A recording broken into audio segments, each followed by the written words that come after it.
안녕하세요. 말씀으로 나를 살리고 세상을 살립니다. 말씀 한 모금의 허용범 전도사입니다. 오늘 성경 읽기 본문은 사사기 6장에서 7장의 말씀인데요.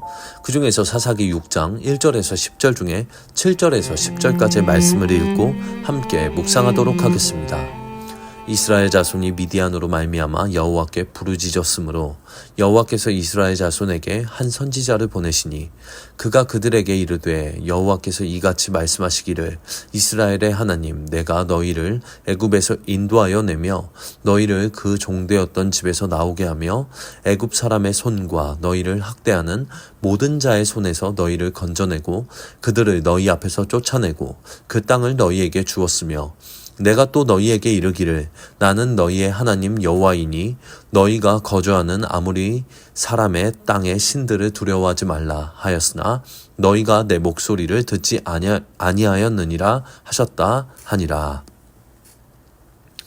오늘 본문의 사사기 6장은 이스라엘 자손이 또 여호와의 목전에서 악을 행하였다라고 말을 하며 시작합니다. 그러면서 하나님께서 그들을 미디안의 손에 넘겨주셨다고 합니다.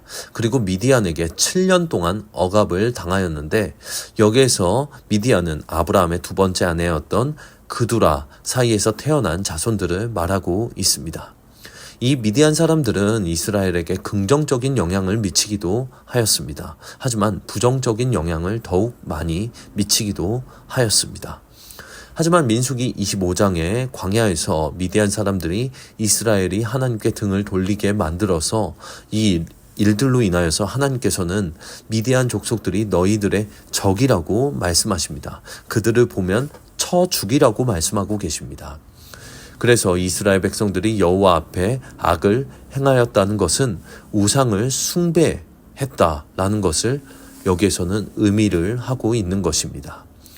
우상을 숭배하여 이스라엘을 미디안의 손에 붙이신 것입니다. 미디안 사람들은 그들을 통하여 돈을 벌려고 하거나 제도적으로 더욱더 승승장구하려고 하지 않았습니다.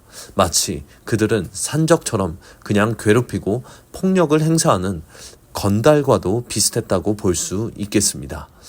미디안의 괴롭힘이 극에 달하자 이스라엘 백성들은 7절에서 하나님께 부르짖습니다. 하지만 회개의 부르짖음은 아니었습니다.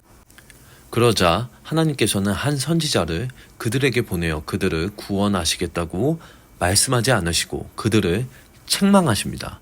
원래 부르짖으면 이스라엘에게 구원자를 보내주셔서 구원을 보통 해주고는 하셨는데 이번에는 책망을 하십니다. 이들의 부르짖음이 괴로워서 부르짖었던 것이지 정말 중심에서 회개를 하기 위해 부르짖었던 것이 아니었고 하나님께서 이번에는 이들의 죄를 분명히 짚고 넘어가려고 하셨던 것입니다.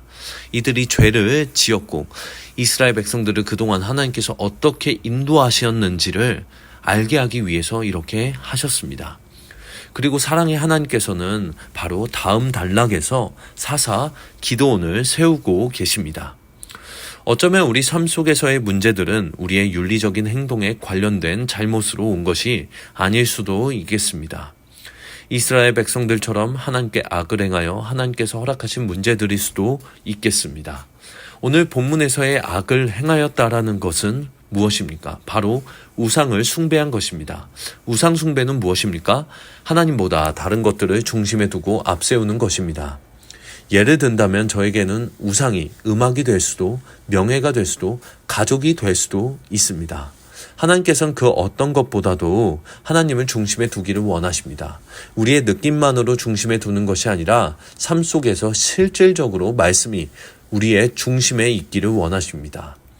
이전에 어떤 선교사님을 만났을 때 그 선교사님께서는 가족에 대한 자부심이 엄청나셨던 것으로 기억이 되는 어떤 선교사님이 제 기억 속에는 있습니다. 그분께서는 겸손한 것처럼 말은 하셨지만 말의 뒤에는 항상 자녀들에 대한 자부심과 자랑이 항상 말 끝머리에 마무리가 되고는 했습니다. 그렇게 훗날에 먼 발치에서 그분의 사역을 우연히 듣게 된 적이 있었습니다. 사역에 어려움이 있다고 듣게 되었습니다. 하지만 그 내용을 자세히 들으니까 상대가 그 선교사님의 자녀들을 무시하는 발언 혹은 자녀들의 편을 들다가 지체들과 트러블이 나는 경우들이 덜어 있다는 것을 발견하고는 사람이 완벽할 수는 없겠지만 하나님을 중심에 두는 것이 하나님의 은총이 오는 매우 중요한 요건이라는 것을 생각했던 적이 있습니다.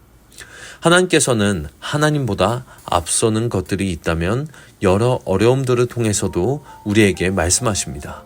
그래서 우리의 삶 속에서 그 문제들을 나의 힘으로 해결하려고 하기보다는 하나님 앞에 혹시 놓친 죄가 있지는 않은지 회개하며 하나님의 은총으로 승리하는 저와 요셉 청년분들이 되시기를 오늘 하루도 하나님께서 바라실 것입니다.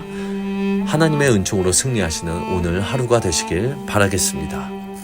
이제 기도의 물가로 함께 나아갑시다. 하나님 아버지, 오늘도 귀한 말씀을 우리에게 허락하여 주셔서 감사드립니다. 그리고 이 말씀을 찾도록 상황과 마음을 인도하여 주셔서 감사드립니다.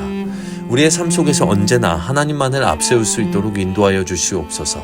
그래서 하나님께 회개함으로 하나님의 은총을 경험하며 나아갈 수 있도록 인도하여 주시옵소서. 또한 대한민국을 위해 기도합니다. 주님, 대한민국을 축복하여 주시옵소서.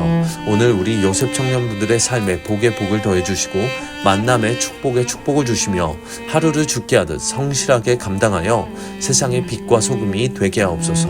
주님, 감사합니다. 이 모든 말씀 살아계신 우리 구주 예수 그리스도의 이름으로 기도합니다.